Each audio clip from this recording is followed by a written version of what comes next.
My name is Kaylin. Welcome to my channel.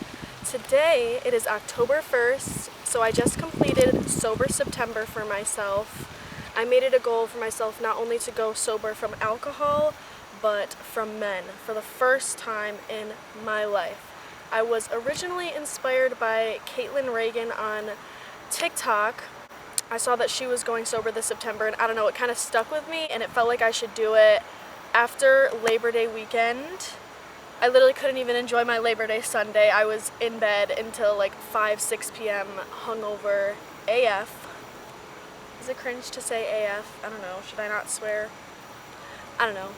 But I was like, something needs to change, especially because I made impulsive decisions with men that Labor Day weekend as well. I was like, I need to take a step, a big step in a different direction that I'm going in right now.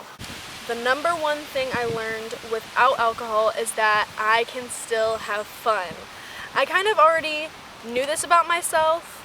I mean, before when I did experience social anxiety, I don't think I could have, but as I learned to love myself more, the social anxiety dissipated. Is that the right word? I literally went out with my friends on multiple occasions, not as much as I would have, because I was just better able to decipher whether I was in the mood to go out or not, because sometimes alcohol, I'd be like, oh, a few drinks in, I'm sure I'll want to go out. So I did go out less, but I did still go out. I didn't just stay home every night. I went out with my friends, I drove my friends, and I danced a lot. I feel like more than I usually do. Oh. Hey guys. Okay, that's really embarrassing. Some workers at the park just drove by.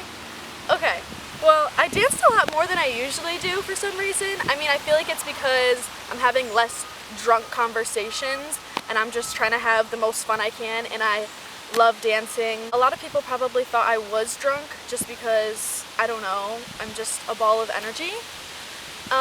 So that was fun. And like I said, I was designated driver every time I went out, because duh, why would I Uber? So honestly, I found that being the designated driver is not bad at all. It's way cheaper, you're not paying for an Uber both ways. I'm able to put on my own music. I know most Ubers let you get aux, but some of them don't, and some of them are quiet, and it's weird and awkward. So we avoided all the awkwardness. I let my friends get aux, put the windows down, we were cruising on the way to the bar and after the bar. Amazing vibes. And good thing about being the designated driver is you can stop for food on your way home. Because you know when you get back from the bar and you're starving, so you have to DoorDash? Literally saved so much money just driving to McDonald's myself after the bar.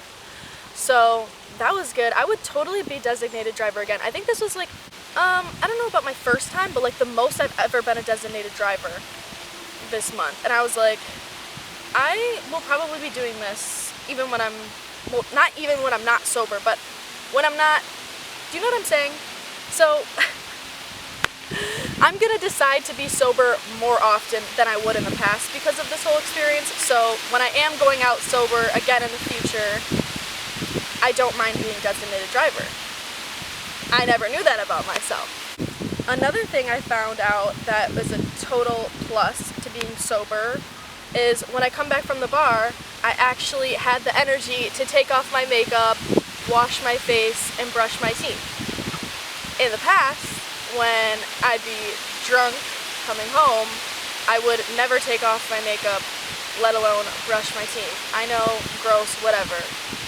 You probably have done it too. I don't know. I won't speak for you.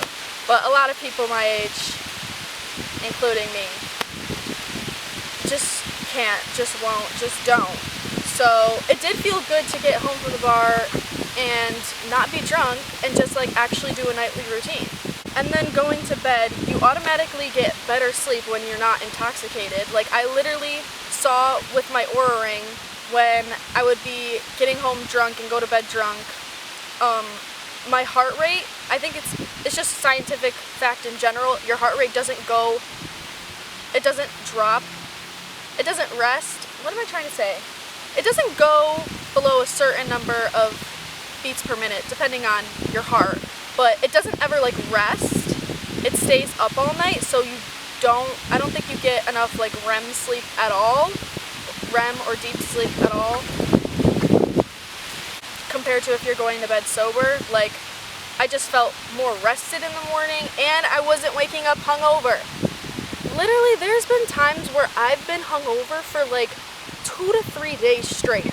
So I had more energy this month, and I'm not gonna lie, like, I've definitely like slept in till like 1 or 2 or 12. When I would go to bed drunk and wake up hungover, and then I would not get up until like 3 p.m., I'd be like in a shame spiral about my drinking. But instead, I was just like, damn, I got good sleep. But sometimes I would be a little shameful because I did want to be productive. But the fact of the matter is, I didn't have like days wasted because I was hungover. Like, my energy levels were better, if that makes any sense. Another thing in general was that I'm glad I just got to detox my body from alcohol, because if I'm being honest, I don't think I've ever gone a full month without a sip of alcohol since I was like 14.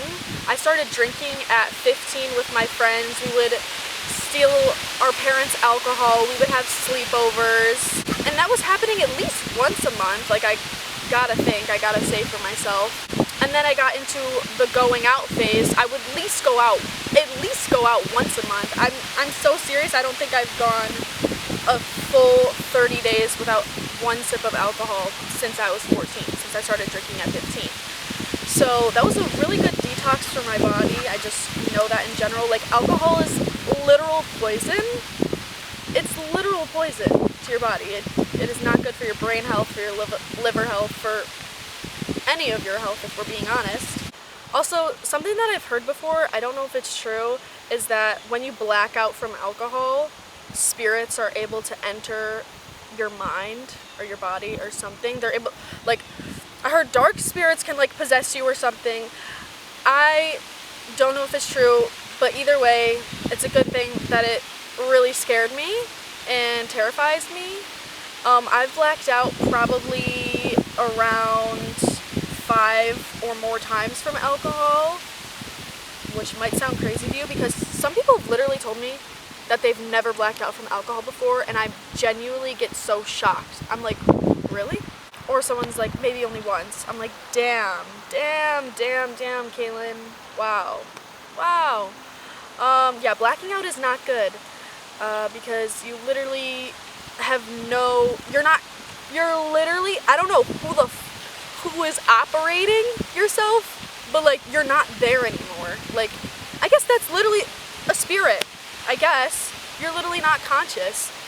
You're doing things and saying things that you don't even know you're doing. You literally don't have control over your body. Like, the spirit of alcohol has taken over. And that's terrifying. And I don't wish to black out ever again in my life. And I don't think I will. Oh, another thing I noticed is that alcohol and men, they seemed to correlate. Like, I've been going through a breakup, and it's been rough. And I realized, well, when I was drinking, I kept correlating my experiences. I was like, well, I wouldn't have done this stupid thing with this guy if I was sober, probably, to be honest.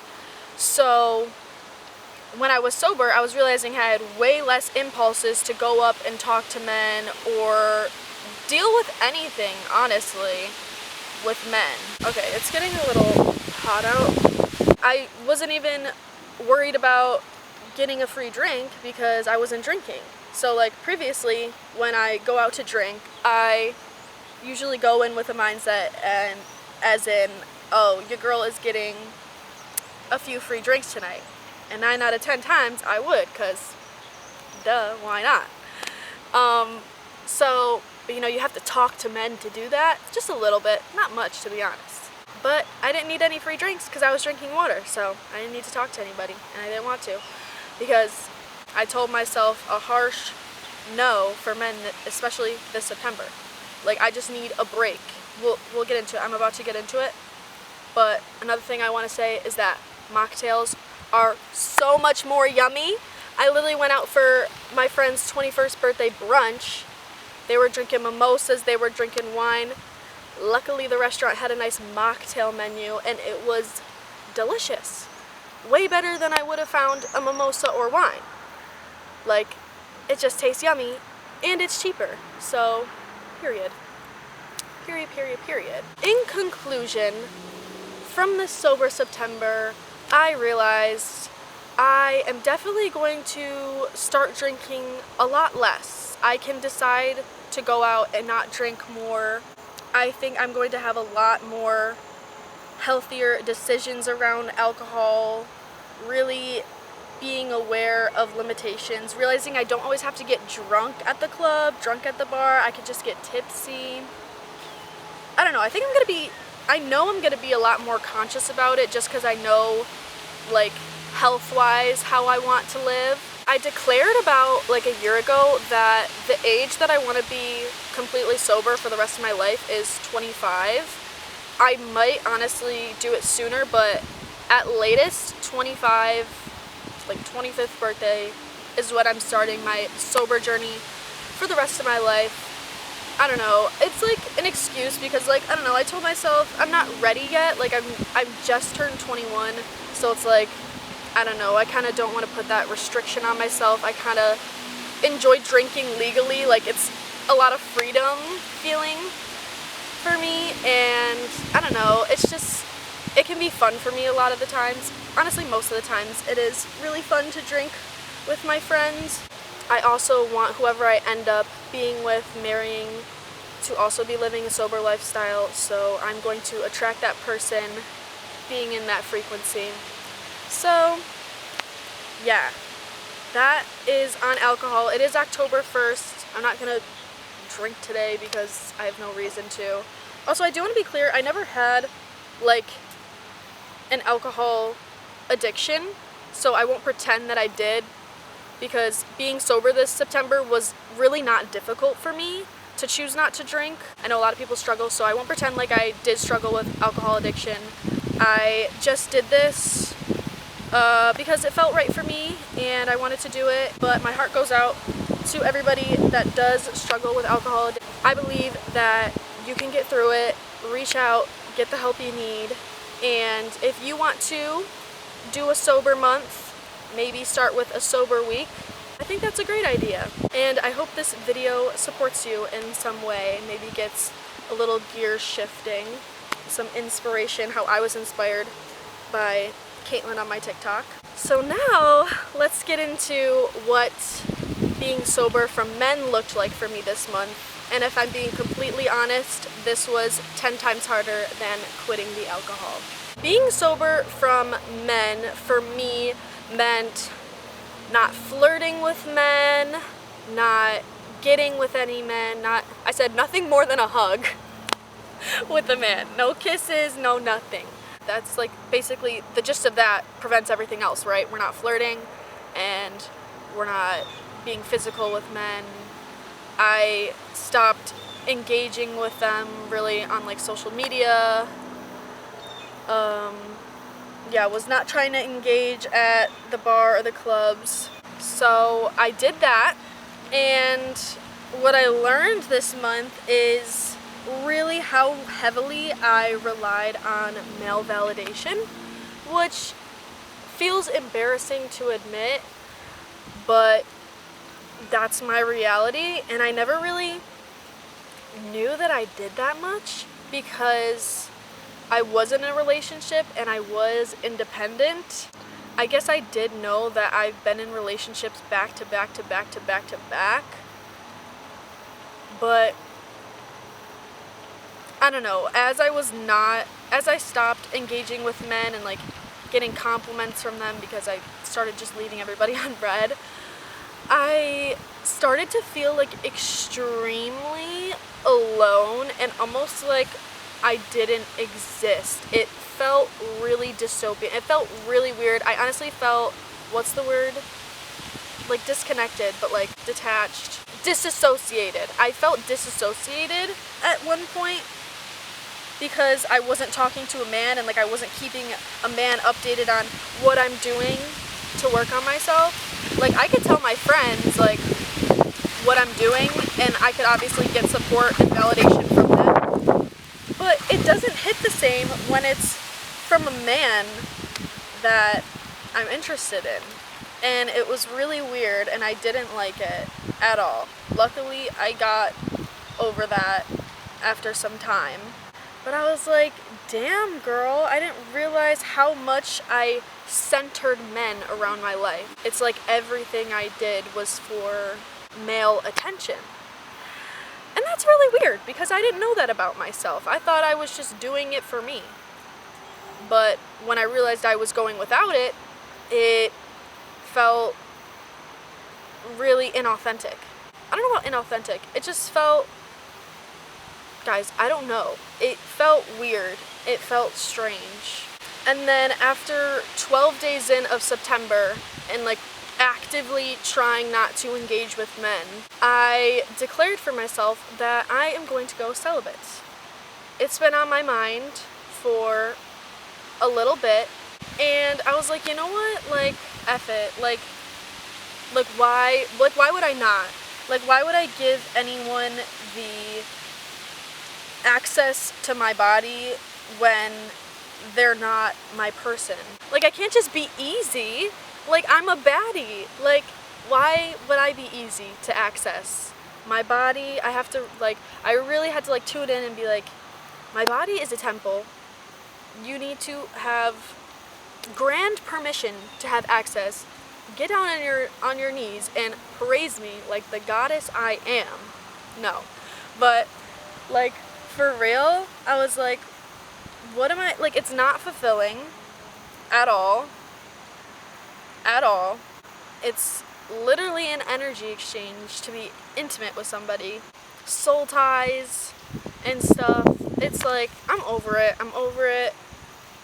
I really need to honor the vessel that God gave me. It does feel really empowering to declare myself as celibate. I feel like I'm making myself feel as special as I am. I feel like it's self-love. I don't want anyone to have access to sacred parts of myself if they are not in sacred union with me. So, there's that. I didn't expect that was going to come this month, to be honest. But I was at the park and I really felt like God was pulling me in that direction. So I listened and I obeyed. It was really helpful to have the amazing friends that I do have and surround myself with like-minded people who are also on the journey to be their best self. I do have one specific friend that is also on this celibate journey, male validation, exile journey. It feels really good to have her support, knowing that I'm not going through this alone, knowing that the male validation epidemic has done its work and we are taking the narrative back that we can be independent women without men. If you also feel like you need to decenter men, I urge you to look at who you're surrounding yourself with.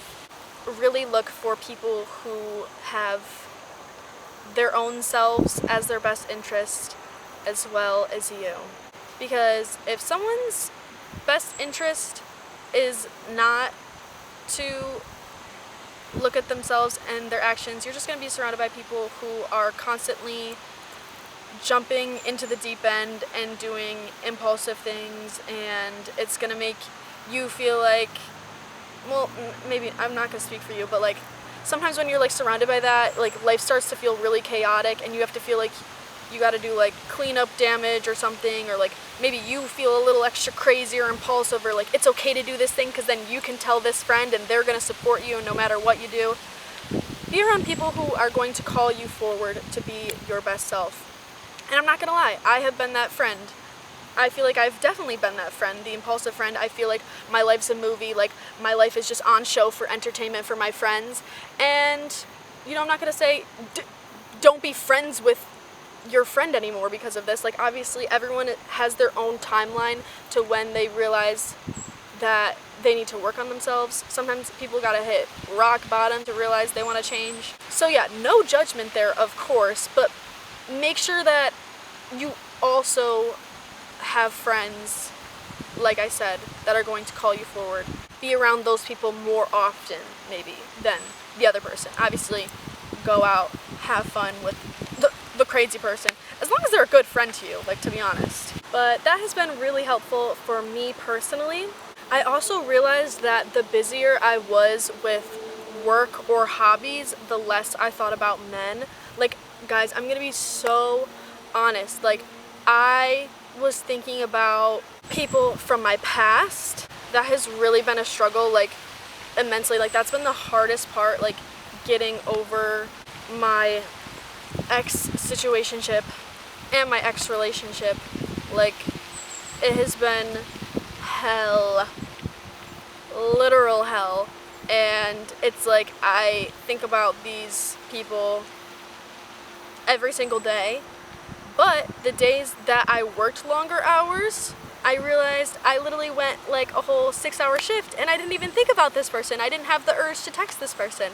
So that was helpful. And also, yeah, when I'm with friends or doing a hobby, like, I realized the busier I was, which it's not always great to be fully busy. Obviously, I did set aside time to sit and feel my emotions as well, but it was helpful to fill my time with productive things rather than not, rather than the opposite, rather than sitting and moping, I guess.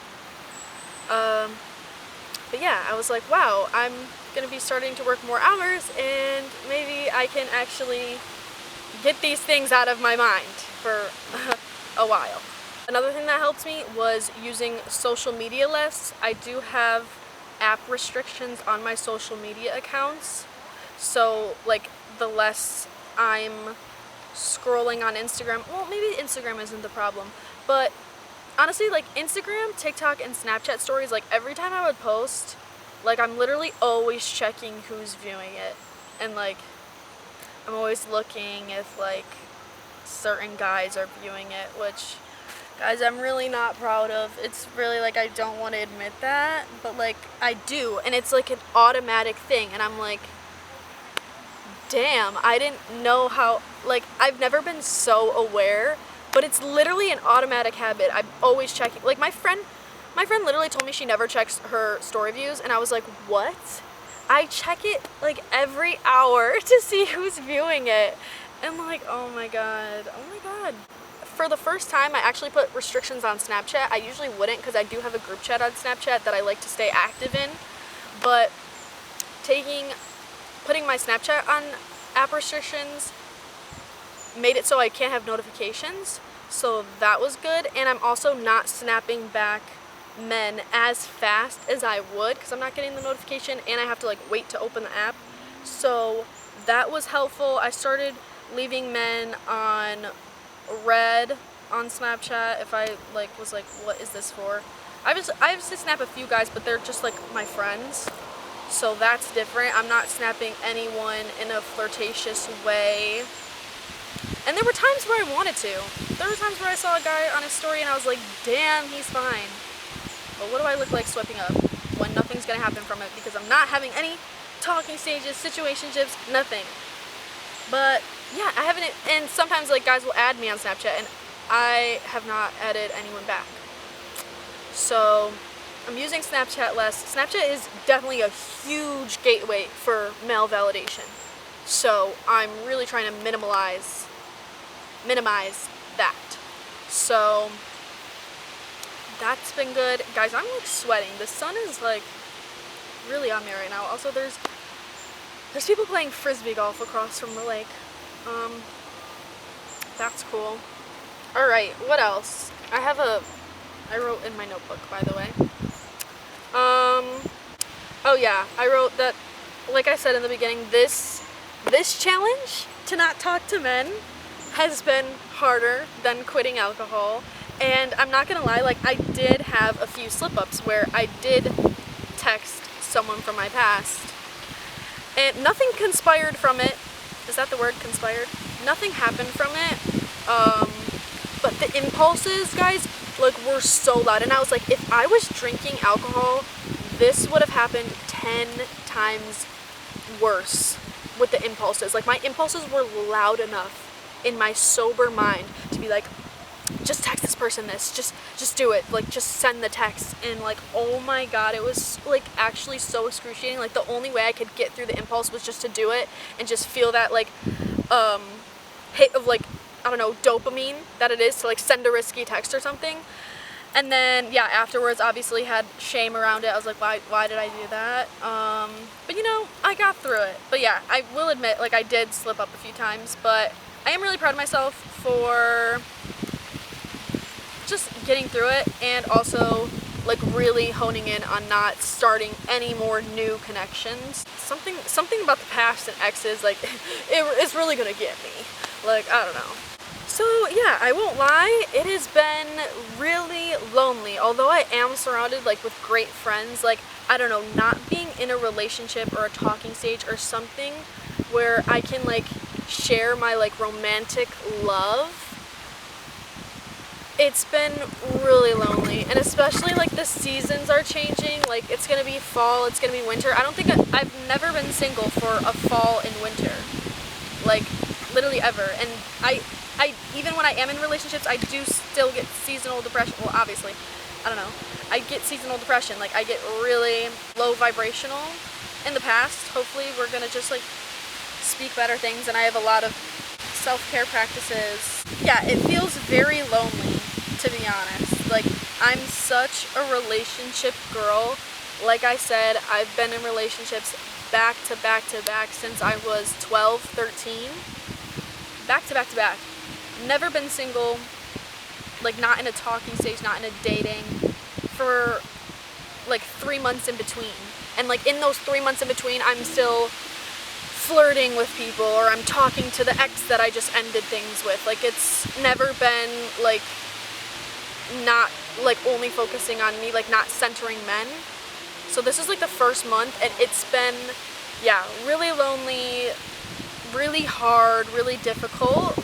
And so I do want to keep this period going for a lot longer than just September. I told myself in the beginning, like before I even did it, I was like, I want to do this for a whole year. I don't want to have any talking stages, situationships, dating for a whole entire year. And when I declared that, like, I was like, yeah, like a year sounds like a good amount of time. And then it's like I went through this first month and I was like, holy hell, I have to do a year of this? A year? Like, it almost seems like unfathomable. Like, it seems really unrealistic for me right now. I'm gonna do my absolute best. Like, trust me when I say that. Like, I feel like I did get through the first month, and that's probably honestly the hardest. Like, I feel like honestly the first few months are gonna be the hardest. Like, once I really get used to it and in a flow with myself and in tune with who I am and who I want to be, and really getting used to decentering men, I feel like it's gonna get easier from there. But I do want to like start intentionally dating after that year mark, because I do want to, like, I do love being in relationships. I really feel like I can lift people up, and I grow a lot through relationships as well. And, you know, I do want to get married. I do want to have a family. I do want to do van life. So I'm hoping I can have a companion for that. You know, I wouldn't do it by myself just because of like safety. And I feel like that would be really beautiful to enjoy with a partner, just being on the road and traveling.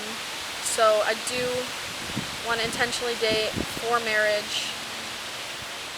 But yeah, I definitely need a long period of time to start deconstructing my conscious, my subconscious, my habit mind of always doing things for men. Like, it's embarrassing. I have to stand up. I've just had enough. And my eyes have really opened up this month, seeing how much I depended on it to make me feel good and feel worthy about myself. This topic is very big, very wide, and I'm hoping I can make another video on this as the months go by, as I learn more, as I really grow through this. This is just the beginning stages, and yeah, I'm really excited to see where this journey takes me. So thank you all for listening. I hope you learned something or are inspired in some type of way. And if you need any support, please don't feel hesitant to reach out to me. My DMs are always open. And yeah, I'll see you in the next video. Everyone have a great day, a great night, wherever you are. Sending you peace and love. I kind of did that opposite. Peace and love. All right, bye.